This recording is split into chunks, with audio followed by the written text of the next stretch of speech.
Hi, welcome to another video where we learn English through reading journals and learning interesting words that come in the context. If you want to make the most of these videos, just follow along with me. For example, when I am reading the text, just listen to the text. Okay? Don't wait for me to explain it to you. Just try to make sense of it on your own. And then when I read some sentences or maybe a short paragraph, I will try to explain the words that might be useful for you. Let's get started. So today's article is again a New York Times article. The title is 10 Nutrition Myths Experts Wish Would Die.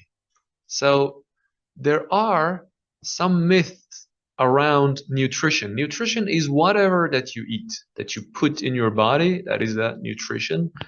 And myth are things that are basically not true. So a myth is something that is not true. And what is this article is trying to do is to bust those myths, okay? Which is a word that will come up and we will learn it today. So if I'm going to give you a definition of the word nutrition, I would say the substances that you take into your body as food and the way that they influence your health. So nutrition is all about food. And experts wish people did not believe these myths. We surveyed some of the country's leading authorities to reveal the truth about fat, dairy, soy, and more. So they surveyed some people who the country's leading authorities. Authority is somebody who has a solid opinion about something. Okay, so if you're a food expert, then you're an authority. Okay, and you're an authority in that field. And a leading authority is a very important or most important person in that field. So leading, they actually lead. That's a very good adjective. So this survey that they conducted, they did a survey and basically they asked questions, which is a survey. What did they do? They did this survey to reveal, to make it known. If you reveal something, you make it known so that everyone knows about it. You reveal it.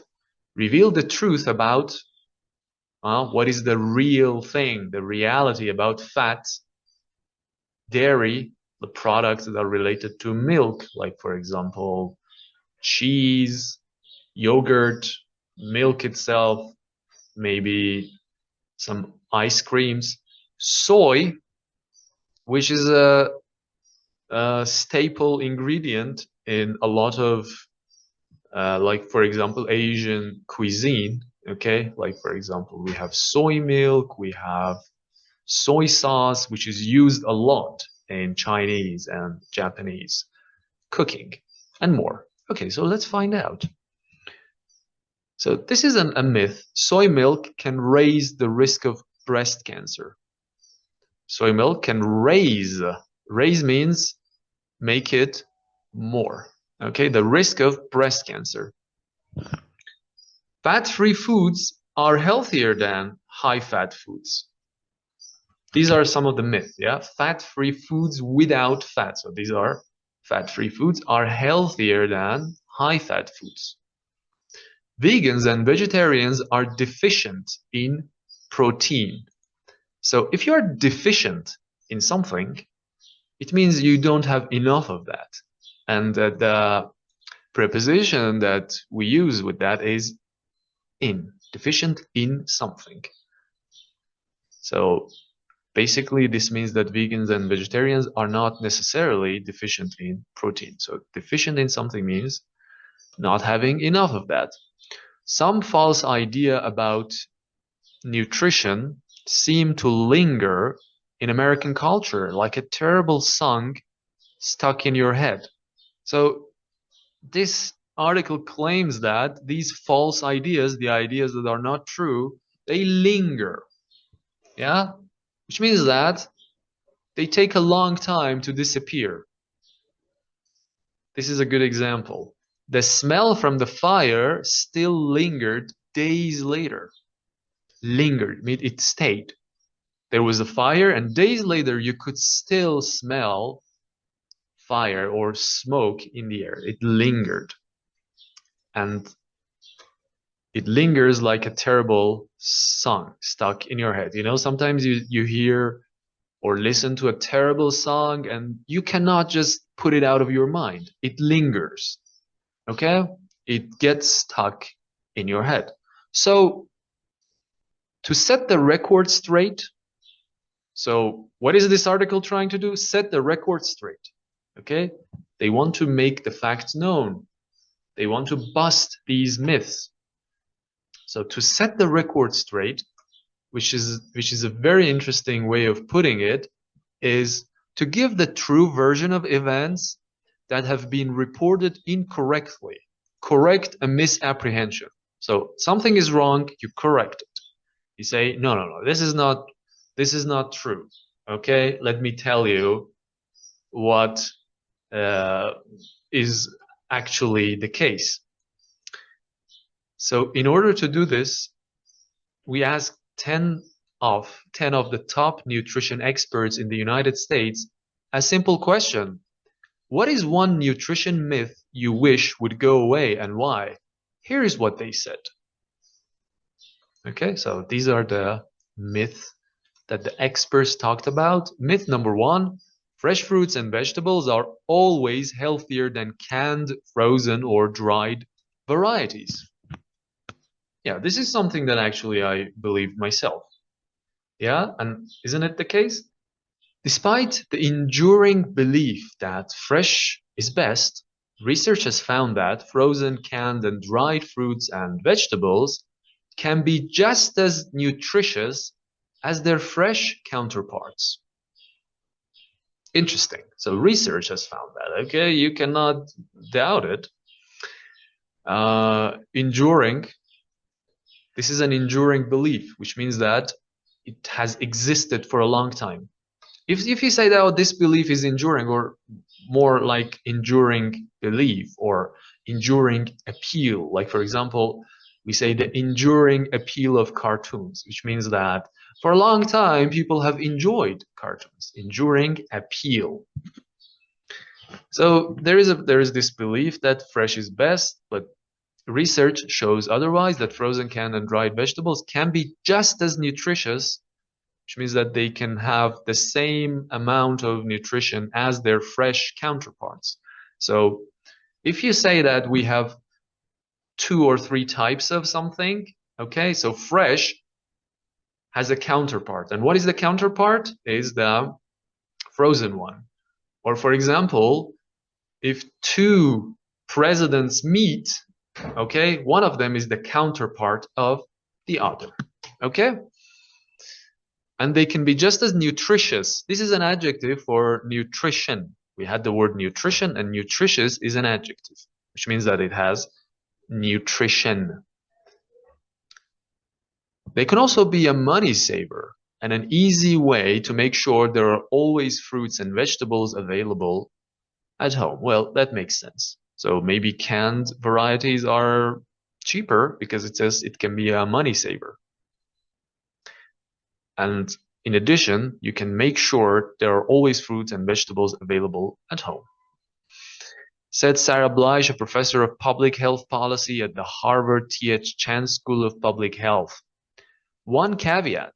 So she says this. Having said that, okay, says one caveat.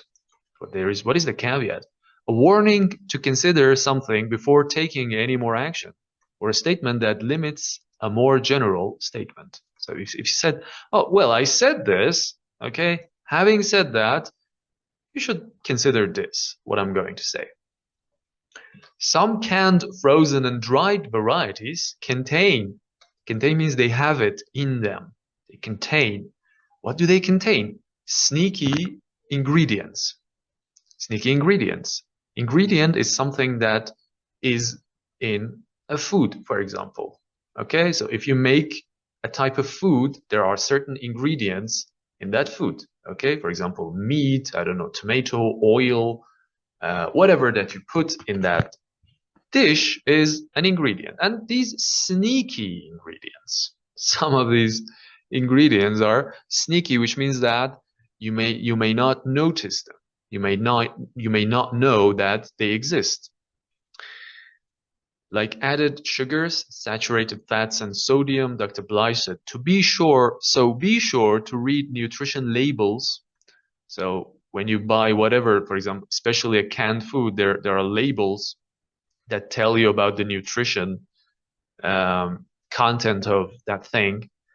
Read nutrition labels and opt for products. Opt for basically means go for, choose.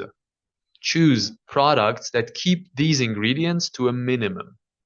Keep them to a minimum. Good phrase. Keep something to a minimum. Myth number two, all fat is bad. When studies published in the late 1940s found correlations between high-fat diets and high levels of cholesterol, experts reasoned that if you reduced the amount of total fats in your diet, your risk for heart disease would go down. So, studies published in the 1940s, they found correlation. So, means together, relation means connection. So, correlation between two things. I mean, they are related.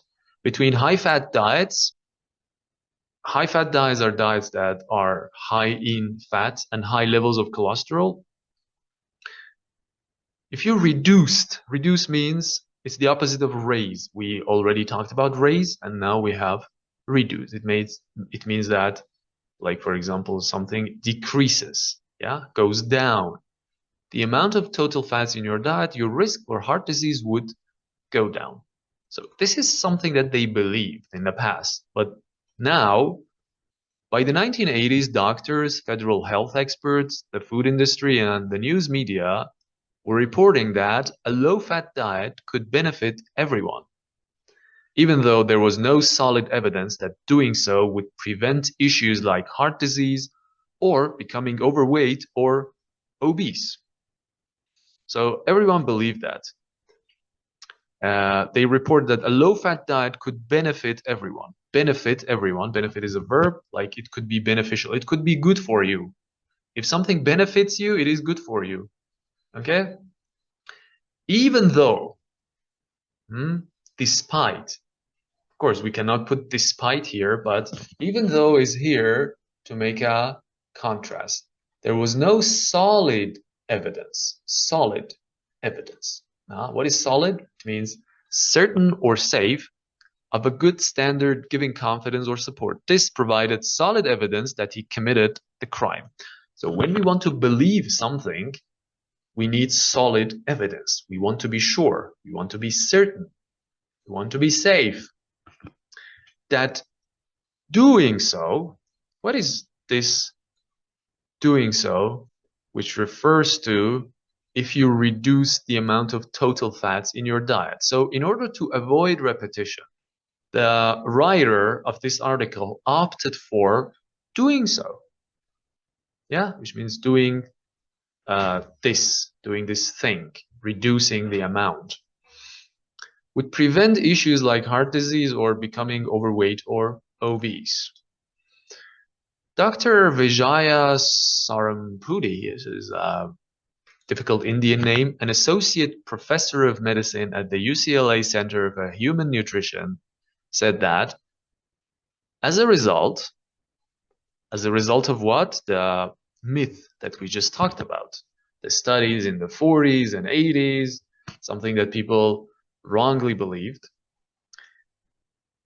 The vilification of fats led many people. Vilification, which means that portraying it as something bad. Vilify means to make something look bad. And we have also villains in movies. For example, the bad guy in movies is called a villain. So you can remember it, vilification, to say that something, oh, that's evil. That thing is evil. And in the 40s and 80s, they vilified fats. They said it's so bad for you. Led many people, caused many people, and food manufacturers to replace calories from fat with calories from refined carbohydrates like white flour and added sugar. So this is what this myth caused. Okay, they replaced calories from fats with calories from carbohydrates.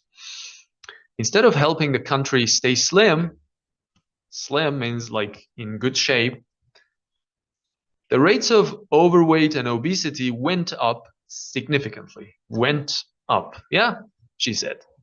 In reality, Dr. Surampudi added, not all fats are bad. While certain types of fats, including saturated and trans fats, can increase your risk of conditions like heart disease or stroke, so these are called conditions. These are conditions. Heart disease, stroke,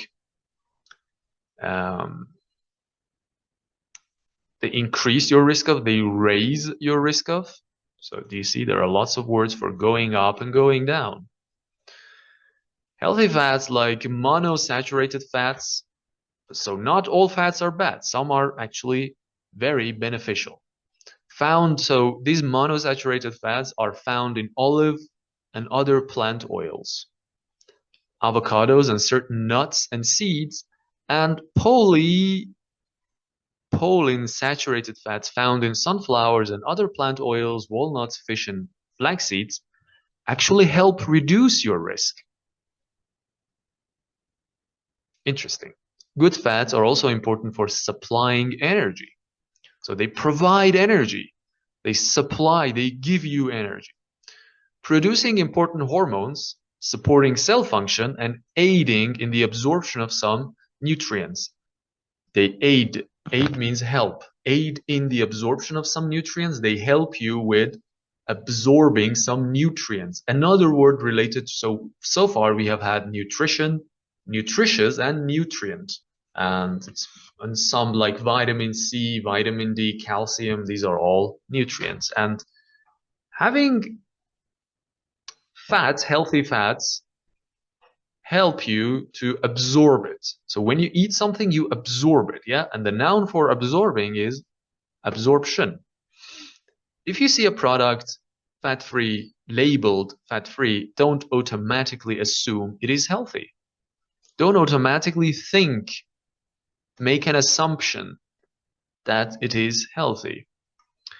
Doctor said, instead, prioritize products with simple ingredients and no added sugar. Prioritize. Make it a priority. Products with simple ingredients and no added sugar. This is more important. Myth number 3.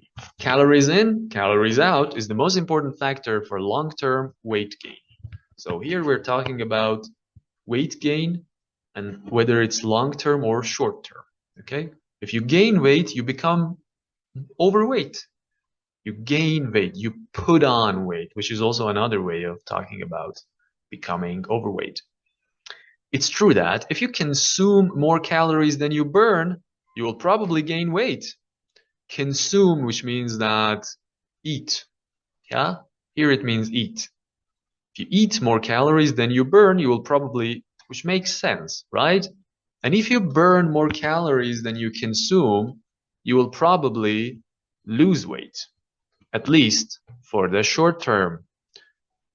But the research does not suggest that eating more will cause sustained weight gain that results in becoming overweight or obese. So research does not suggest.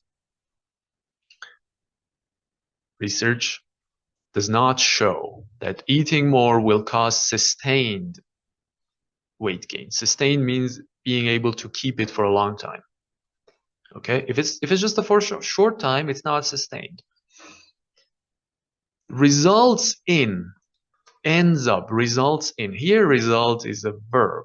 Okay, which means in the end, you don't become overweight. Rather, it's the types of foods we eat that may be the long-term drivers of those conditions. If something is a driver of something, it causes it, which is a very good and modern word. It is used a lot in the context of like everyday life medicine, and in the articles, it's very sophisticated, the word driver. So here, driver means like it's the cause of those things. The driver of those conditions, said Dr. Dariush Mozaffarian, a cardiologist and professor of medicine at Tufts University. Ultra-processed foods such as refined, starchy snacks, cereals, crackers, energy bars, baked goods, sodas, and sweets can be particularly harmful for weight gain. So these ultra-processed foods, which is another topic, maybe one day we will talk about them. All these foods can be particularly harmful for weight gain, as they are rapidly digested and flood the bloodstream with glucose, fructose, and amino acid, which are converted to fat by the liver. So that's why they're harmful. They are rapidly digested, they flood the bloodstream, they enter the bloodstream in abundance, and so your bloodstream will become packed.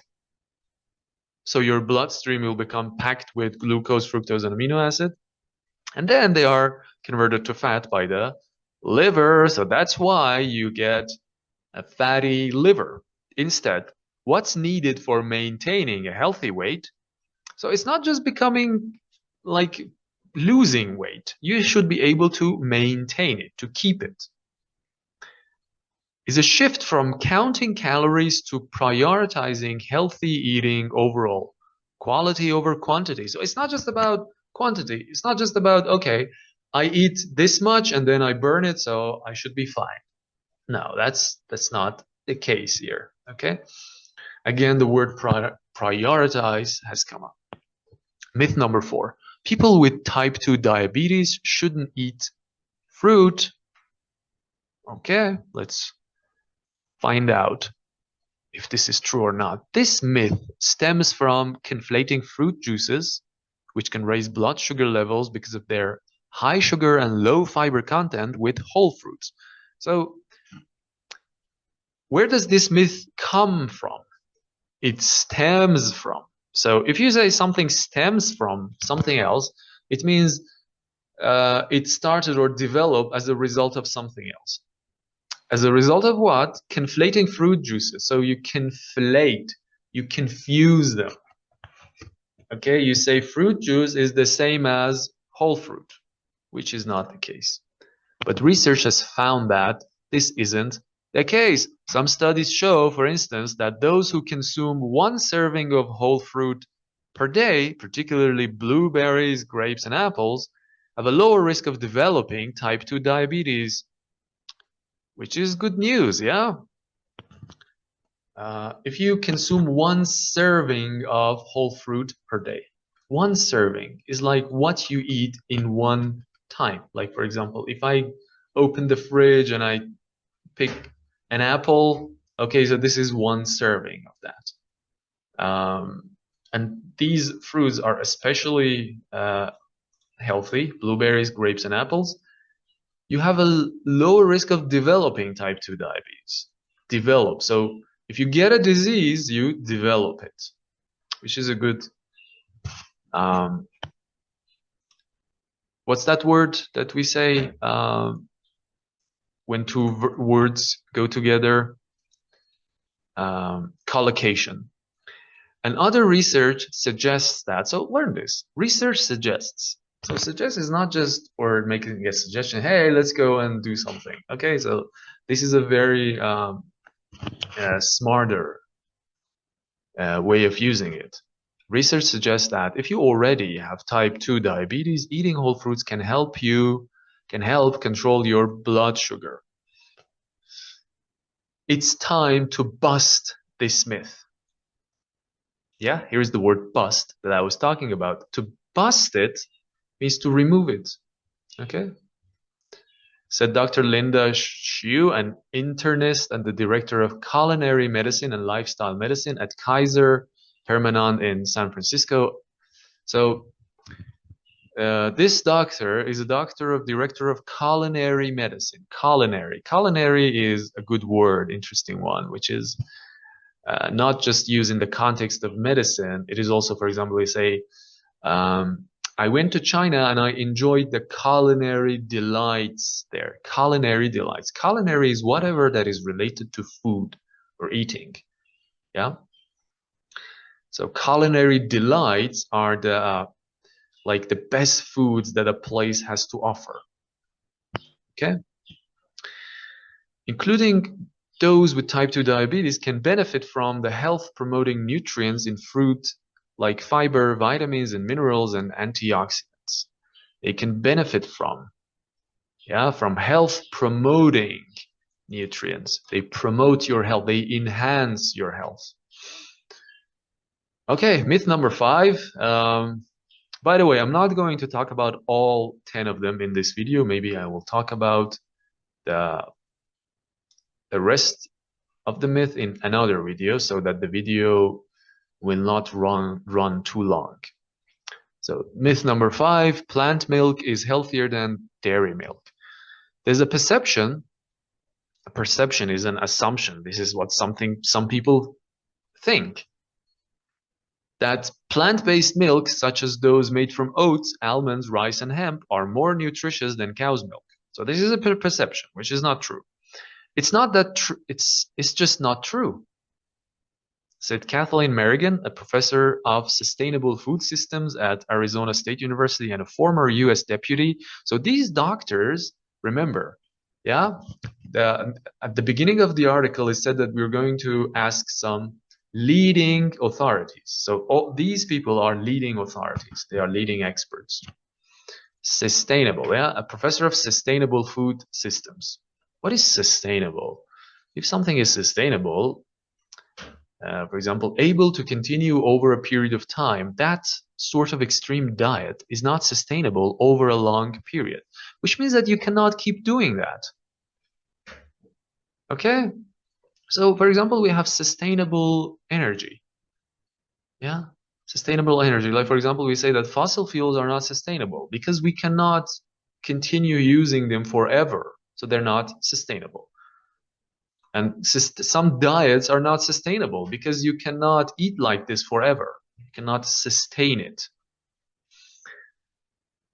So she says, consider protein. Typically, cow's milk has about 8 grams of protein per cup, whereas almond milk typically has around 1 or 2 grams per cup, and oat milk usually has around 2 or 3 grams per cup. So basically, cow milk has more protein content than these plant-based proteins. So whereas is also a good word to make a contrast. It means but. And oat milk has usually about grams per week, while the nutrition of plant-based beverages can vary. So this is not vary, this is vary, which means can be different, but it's a verb. It can vary. Yeah. Dr. Merrigan said, many have more added ingredients like sodium and added sugar, which can contribute to poor health. That's cow's milk. So because they have these added ingredients like sodium and added sugar, they can contribute to poor health, contribute to. So if you contribute to something, you help to cause an event. They can cause poor health. So poor health, poor does not just mean the opposite of rich, not having money. It can also mean bad health. Okay? Then cows, milk. Okay, so this is the end of this video. Thank you so much for watching. Let me know which words you found most interesting. Please subscribe to my channel, like the videos. This will help me a lot. And if you want to practice the verbs, the words that we learned today, you can join my Telegram channel. There you can download flashcards that will help you to review these words over a long period of time. Thank you so much for watching. I will see you next time.